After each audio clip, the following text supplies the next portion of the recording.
എന്താണ് താങ്കൾക്ക് പറയാനുള്ളത്? ശ്രീ രാജേഷാണ് എറണാകുളത്ത് നിന്ന്. രാജേഷ് പറഞ്ഞോളൂ.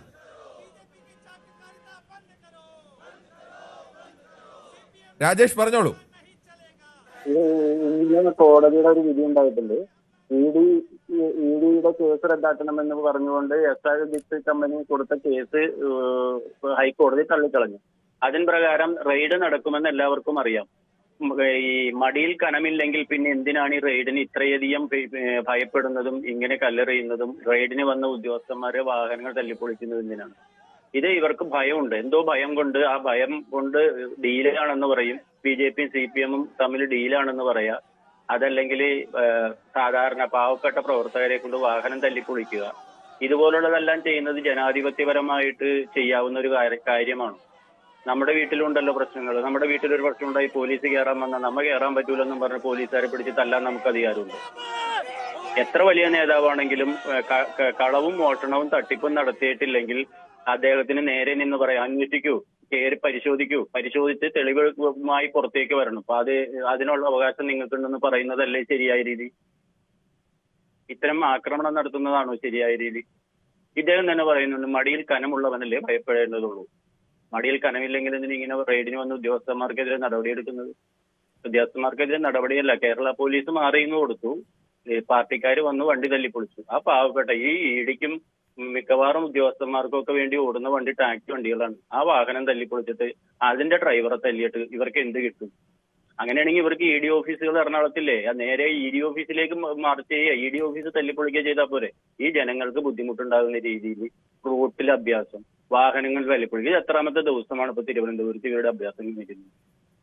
ഇതെല്ലാം ഒഴിവാക്കുക. ജനാധിപത്യപരമായിട്ട് ഇപ്പോ ന്യൂ ജനറേഷൻ പിള്ളേരും മറ്റുള്ളവരും ഇതുപോലുള്ള കാര്യങ്ങളൊന്നും വകവെച്ചു കൊടുക്കുന്നില്ല. അതുകൊണ്ട് തന്നെയാണ് പാർട്ടിക്ക് ഇതുവരെ സംഭവിച്ചിരിക്കുന്ന ഈ തോൽവിക്ക് കാരണം ഇതുപോലുള്ള അഭ്യാസങ്ങളാണ്. ഇത് മനസ്സിലാക്കാനുള്ള ശേഷി ഇപ്പോഴും പാർട്ടിക്കാർക്ക് വരാത്തതാണ്. ശ്രീ റജിയാണ് ആലപ്പുഴയിൽ നിന്ന്.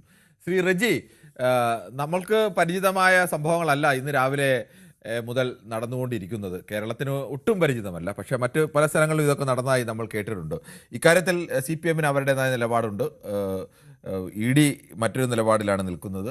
താങ്കൾക്ക് എന്ത് തോന്നുന്നു? എവിടെയാണ് ശരിയെന്നാണ് തോന്നുന്നത്? എനിക്ക് തോന്നുന്നേ, ഇപ്പൊ ഇത്രയും നേരം പറഞ്ഞാലേ എനിക്ക് വേറിട്ടൊരു അഭിപ്രായം. കാര്യം ഇത് രാഷ്ട്രീയമായി അവർ കൈകാര്യം ചെയ്യുന്ന അവരുടെ രാഷ്ട്രീയ പക്വതയില്ലായ്മയാണ് പറ്റിയത്.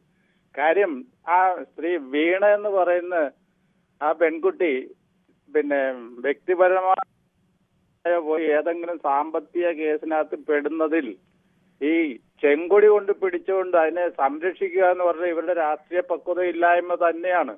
ലക്ഷക്കണക്കിന് അണികളും പ്രവർത്തകരുമുള്ള പാർട്ടിക്ക് ഈ ആളുകളെ ഇറക്കി പിടിക്കാൻ വേണ്ടി ഇവരെടുക്കുന്ന തീരുമാനം ഇവർക്ക് രാഷ്ട്രീയമായിട്ട് ശരിക്കും നഷ്ടമേ ഉണ്ടാവൂ.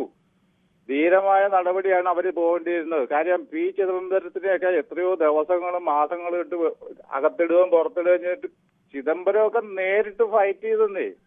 10 വർഷം മുഖ്യമന്ത്രിയായിട്ടിരുന്ന മുഖ്യമന്ത്രിക്ക് ഡൽഹിയിലോ ഹൈക്കോടതിയിലൊക്കെ നല്ല സീനിയർ അഭിഭാഷകരെ വെച്ച് കാര്യങ്ങൾ നടത്തി ജനങ്ങളെയും പാർട്ടി പ്രവർത്തകരെയും ബോധ്യപ്പെടുത്താവുന്ന ഒരു നിസ്സാര കാര്യം ഇവര് രാഷ്ട്രീയമായിട്ട് ഉപയോഗിച്ചപ്പോൾ തന്നെ ഇവര് പരാജയപ്പെട്ടു എന്നുള്ളതാണ് ഇതിനകത്ത് നിന്ന് നമുക്ക് മനസ്സിലാക്കാൻ പറ്റുന്നത്.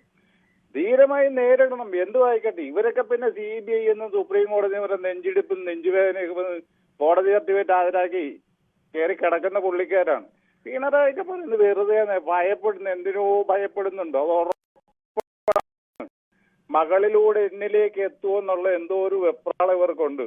അതുപോലെ പിന്നെ MP ഗോവിന്ദനൊക്കെ ഇത്ര രാഷ്ട്രീയമായിട്ട് ഒരു പക്വതയും വിവരവും വിദ്യാഭ്യാസം ഇല്ലാത്തൊരു നിലപാട് അദ്ദേഹം എടുക്കുന്നത്.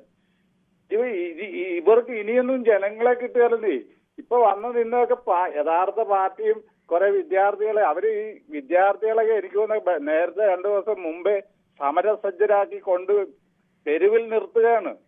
അവരുടെ സീനിയർ അഡ്വക്കേറ്റന്മാർക്ക് അറിയാം ഇങ്ങനെ ഒരു കേസ് വന്നാൽ എങ്ങനെ കൈകാര്യം ചെയ്യണം. പാർട്ടിക്ക് എപ്പോഴും കുബുദ്ധിയുണ്ട്. അതിനെ നേരിടുക എന്നുള്ള തന്ത്രപരമായ നീക്കമല്ല അവർ നടത്തിയത്.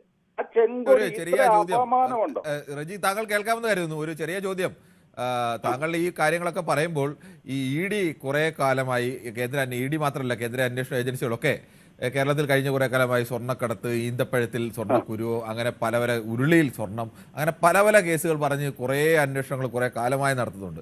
ഇത്രയും കാലം അന്വേഷണം നടത്തിയിട്ട് കേരളത്തിലെ ഏതെങ്കിലും ഒരു നേതാവിനെതിരെ, അതിന് ഏത് പാർട്ടിയുടെ ആയിക്കോട്ടെ, ഇവർക്ക് ഏതെങ്കിലും ഒരു തരുമ്പ് പോലും തെളിവ് കണ്ടെത്താനോ ഒരു തുടർ നടപടി സ്വീകരിക്കാനോ ഒന്നും കഴിഞ്ഞിട്ടില്ല. ഇടയ്ക്കിടയ്ക്ക് ഇങ്ങനെ ഒരു ഉമ്മാക്കി കാണിക്കും, മടങ്ങി പോകും. എന്നതിനപ്പുറത്തേക്ക് ഇവർ എന്താണ് ഈ ഇഡിക്ക് കഴിഞ്ഞിട്ടുള്ളത്, അന്വേഷിച്ച് എന്താണ് തെളിയിക്കാൻ കഴിഞ്ഞിട്ടുള്ളത്? അതെന്താ, ഞാൻ മുമ്പേ ആദ്യമേ ഒരു കാര്യം പറഞ്ഞു, രാഷ്ട്രീയ നിലപാട് രാഷ്ട്രീയമായിട്ട് ചിത്രീകരിക്കുക. കാര്യം അന്ന് ഭരണം ഭരിക്കുന്ന ഒരു പാർട്ടിയെ, ഭരിക്കുന്ന പാർട്ടിയെ ഭരണത്തിലിരുത്തി അവർ എതിർക്കുന്ന ഒരു പാർട്ടിയെ ഭരണത്തിൽ കയറ്റാതെ ഇരിക്കുന്ന നിലപാടിലേക്ക് തന്നെയാണ് വന്നത്. ഈ ഇലക്ഷന്റെ ഫൈനൽ തീരുമാനം വോട്ടർമാരുടെ മനോഗതിയും കണ്ടപ്പോൾ അവർക്ക് മനസ്സിലായി, ഈ അവർക്ക് വിജയിക്കണമെങ്കിൽ കമ്മ്യൂണിസ്റ്റ് പാർട്ടി എന്ന് പറയുന്ന സാധനം നഷ്ടപ്പെടണം. അതിനുവേണ്ടി അവർ ഉപയോഗിച്ചത് തന്നെയാണ്. ഞാൻ അതുകൊണ്ട് പറയാം, രാഷ്ട്രീയ പ്രേരിതം തന്നെയാണ്. പക്ഷെ ഇതിനകത്ത് ഈ മണ്ടന്മാരി നേരത്തെ തന്നെ ഉപയോഗിക്കാമായിരുന്നല്ലോ. അങ്ങനെയൊക്കെ പറയാം. ഞാൻ ചോദിച്ചാൽ കാലമായി കുറെ അന്വേഷണമൊക്കെ നടത്തിക്കൊണ്ടിരിക്കുന്നു. ഇതിനകത്തൊന്നും ഒരു തെളിവുകൾ കണ്ടെത്തുകയോ അല്ലെങ്കിൽ തുടർ നടപടി സ്വീകരിക്കാനൊന്നും നമുക്ക് ആ അന്വേഷണ ഏജൻസി കൊള്ളാം, അവർ ഒരു കള്ളം കണ്ടെത്തുന്നുണ്ട് എന്ന് തോന്നുന്ന എന്തെങ്കിലും വേണ്ടേ? അത് തന്നെ അന്നത്തെ തുടങ്ങിയല്ലോ. അന്ന് മറ്റേ ഓലപ്പടക്കം ഇട്ട് പൊട്ടുക, ഇപ്പൊ ഗുണ്ട പൊട്ടാൻ പോകുന്നു. അതാ പറ്റിപ്പോയത്. അതിനകത്ത് ഇവര് തല വെക്കുകയും ചെയ്തു. തങ്കച്ചനാണ് കോട്ടയത്ത് നിന്നാണ്. ശ്രീ തങ്കച്ചൻ, താങ്കൾ എങ്ങനെയാണ് ഈ റെയ്ഡിനെയും അതിനെ തുടർന്നുണ്ടായ സംഭവങ്ങളെയും അതിനെ CPM-ന്റെ നിലപാടിനെയും ഒക്കെ കാണുന്നത്? നമസ്കാരം. എനിക്ക് പറയാനുള്ളത് സാറേ, ഈ നിലവാരം എന്ന് പറയുമ്പോൾ മനുഷ്യനെ വിട്ടിയാക്കുന്ന രീതിയിലൊരു പ്രവർത്തനമാണ് ഇപ്പം ഈ ഇടതുപക്ഷ കാണിക്കുന്നത് എനിക്ക് തോന്നുന്നത്. കാരണം വെച്ചാൽ ഇത് നടത്തുന്നത് പിണറായി വിജയൻ നേർക്കല്ല ഈ അന്വേഷണം വരുന്നത് പിണറായി വിജയന്റെ മകളുടെ നേർക്കാണ്. ഈ പിണറായി വിജയന്റെ മകൾക്ക് നേരെ വരുമ്പം ഈ CPM പ്രവർത്തകർ ഇതിനകത്ത് ബന്ധപ്പെടേണ്ട കാര്യമില്ല. കാരണം ഒരു പാർട്ടി പ്രവർത്തകയോ ഒരു സമൂഹത്തിന്റെ ഇടയ്ക്കുള്ള പ്രവർത്തകയോ ഒന്നുമല്ല ഇവർക്ക് നേരെ വരുന്ന ആക്രമണം കോടതി വിധി പ്രകാരമല്ല ഇവർ വരുന്നത്. കോടതി വിധി പ്രകാരം ED അന്വേഷണം വരുന്നത്. നമുക്കറിയാമല്ലോ, രാഹുൽ ഗാന്ധിയും സോണിയാഗാന്ധിയൊക്കെ ഈ ED അന്വേഷണം നടത്തുമ്പോൾ ഇതുപോലെ പ്രലോഭനങ്ങൾ ഉണ്ടായോ? ഇത് എന്താണെന്ന് വെച്ചാൽ ജനങ്ങളുടെ ഇടയ്ക്ക് ശ്രദ്ധ പിടിച്ചു പറ്റാൻ വേണ്ടി അക്രമം അഴിച്ചുപെട്ടുകൊണ്ട് വീണ്ടും ജനങ്ങളെ അടുപ്പിക്കുക, ഇത്തരം പ്രവർത്തനങ്ങളാണ് ഇവരിൽ തോന്നുന്നത്. പക്ഷെ എന്നെ മനസ്സിലാക്കാൻ പറ്റുന്നത്, അക്രമത്തെ ഒരിക്കലും ന്യായീകരിക്കുകയില്ല. പോലീസുകാർ നിയമം നടപ്പിലാക്കാൻ ഒരു ജനങ്ങൾക്കും നമുക്ക് അവകാശമില്ലെന്നാണ് എന്റെ ചെറിയൊരു അറിവിലുള്ളത്.